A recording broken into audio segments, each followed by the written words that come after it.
Hello my viewers, welcome back to the channel. And by the video title, you know what this video is about. NFL news and updates. As you guys seen, of course, Ezekiel Elliott getting signed by the Patriots, and we've seen Dalvin Cook get signed by the Jets. Those are some big moves for those teams. We know the Patriots already have their running back guy there. I can never say his name. Ramador. No? Rahamador? You guys know what I'm talking about though.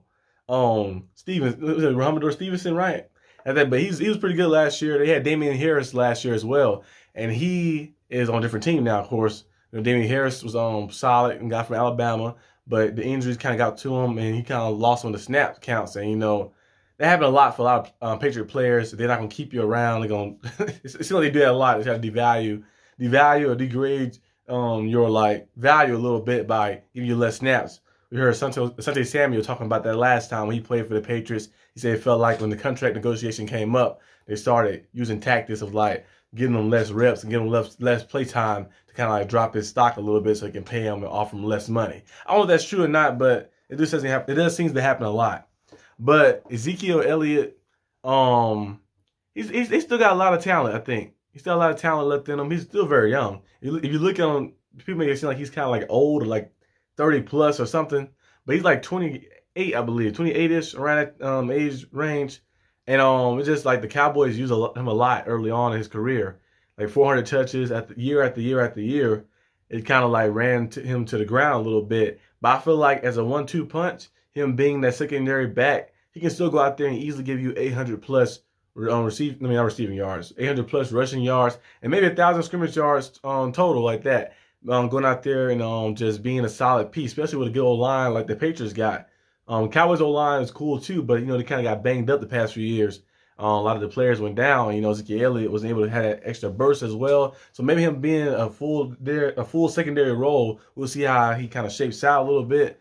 Dalvin Cook getting to the Jets was a surprising one for me. I thought Dalvin Cook was going to the Dolphins. He's from Miami, and there's a lot of rumors going on about that. And he was there at the facility before negotiating with the Dolphins, and then he now with the Jets. The Jets are building this team to win now. We've seen them go out there and get Aaron Rodgers, make the trade for him. We've seen them go out there and make the signing of Allen Lazard and bring a lot of different guys over. And now them adding Dalvin Cook to the roster as well. The running back they had last year, I believe it was Breece Hall.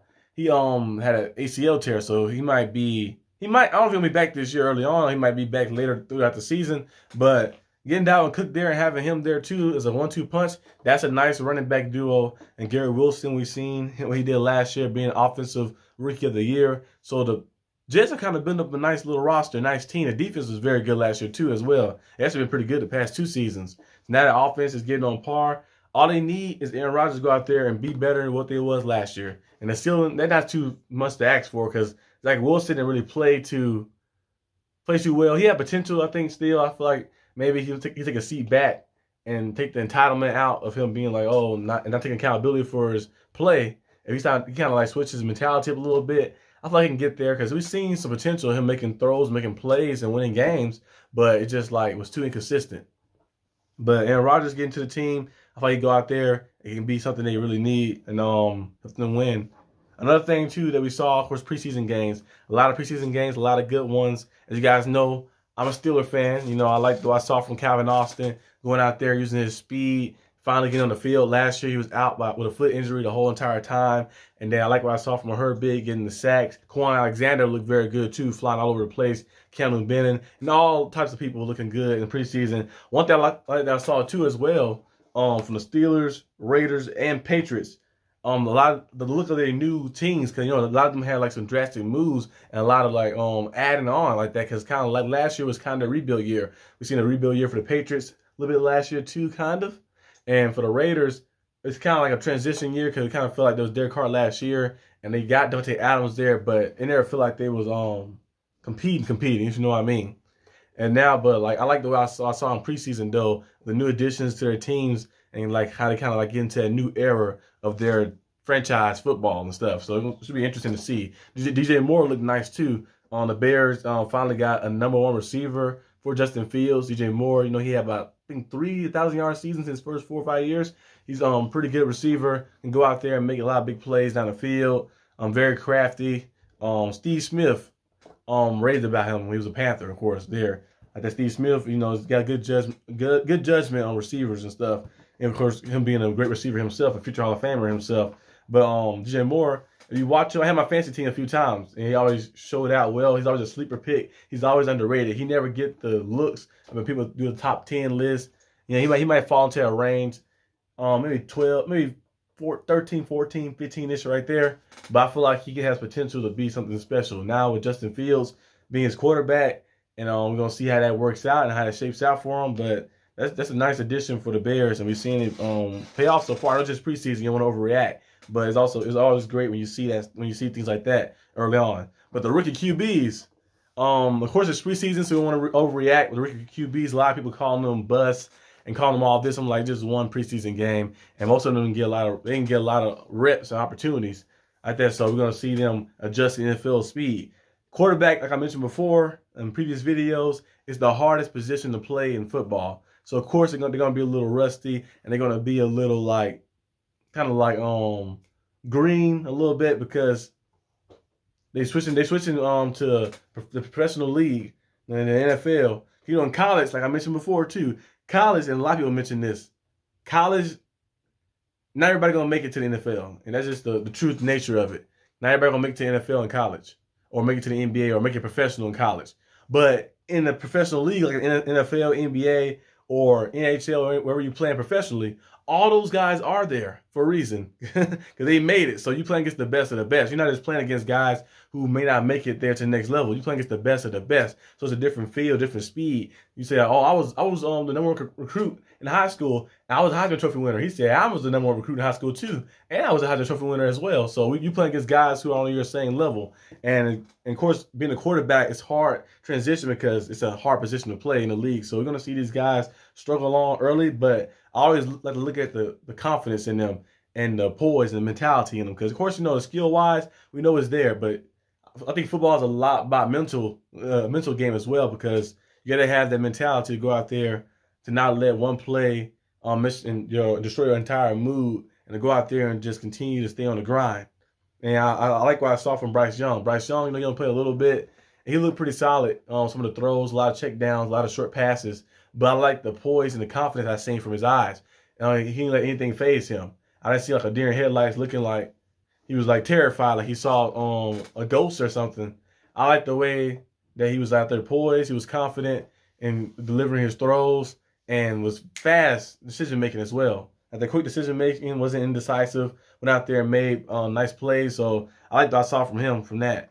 Anthony Richardson, I've seen little flashes, that athleticism going like that. I still need to see a more like carved quarterback. Of course, they work with him a lot. And it's better, it's better to have him out there playing every preseason game, of course, because they're going to give him more in-game reps. Because in practice, you're going to do so much.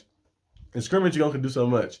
But in a real, in the preseason game, you can get a real feel, a real game-like feel to get this guy reps in practice and give him more experience and more experience. And I think he's going to be something nice. Well, Levi's look pretty solid as well. He's one of those type of quarterbacks.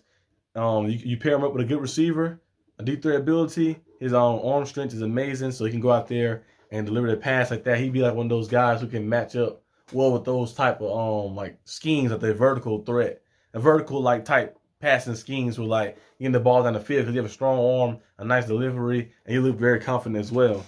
CJ Stroud doesn't look so good in his first debut. I didn't see the confidence in his eyes, but I still think he has that talent and potential to be something good and great. Now, to his credit, the O-line, I think he had a lot of backups playing on the O-line in the first little initial thing. He got all those getting hit and getting sacked and all crazy things that's happening to him.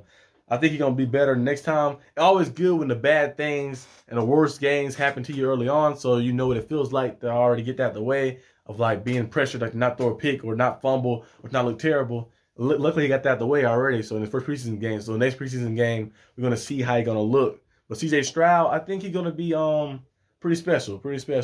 But overall, I'm liking what I'm seeing from preseason.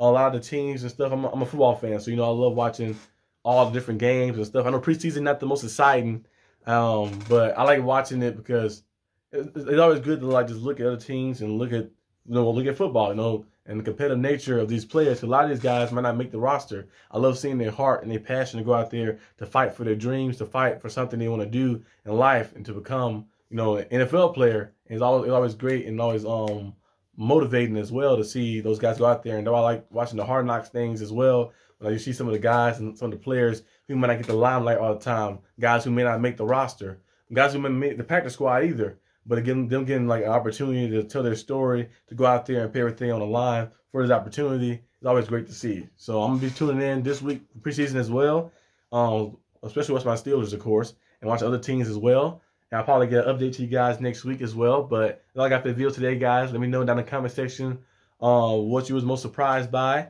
in the preseason and what you liked the most, and some about the free agency as well. Elliott getting to the Patriots and seeing Dalvin Cook get to the Jets. Let me know in the comment section down below, and I'll see you guys next time on the channel. Peace out.